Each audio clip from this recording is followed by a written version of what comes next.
స్టార్గా, ఒక సినిమా యాక్టర్గా, ఒక 12-13 సంవత్సరాల నుంచి రాజకీయాలు చేస్తున్నటువంటి పవన్ కళ్యాణ్ గారికి కూడా తెలుగుదేశం పార్టీని ముఖ్యమంత్రి చేయమని అడగొచ్చు, ఆయన కూడా ముఖ్యమంత్రిని చేయమని అడిగే హక్కు ఉంది. నేను ఎవరిని కాదనటంలా.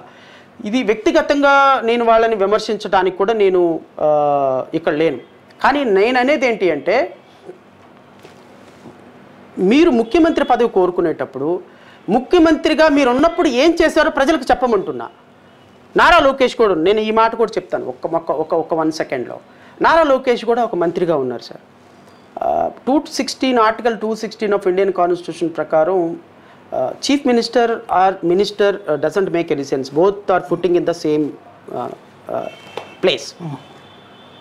ఆయన మంత్రిగా పనిచేసి ఏం చేశాడు ఆయన హయాంలో అని కనీసం ఒక్క మంచి కార్యక్రమం కూడా చెప్పలేని పరిస్థితిలో ఉన్నాడు.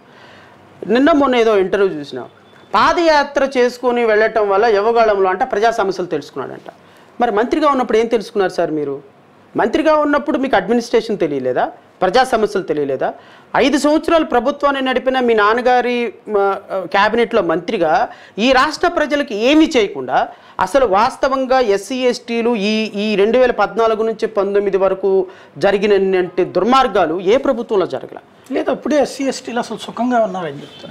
నేను స్టాటిస్టిక్ రిపోర్ట్స్ రిలీజ్ చేశాను నిన్న. 2014 నుంచి 15, 16, 17, 18, 19 ఈ రాష్ట్రంలో 298 మంది దళితులు చంపబడ్డారు. ఈ రాష్ట్ర ప్రభుత్వం అధికారికంగా ఎన్సీఆర్బీ రిపోర్ట్ నిన్న రిలీజ్ చేశాను.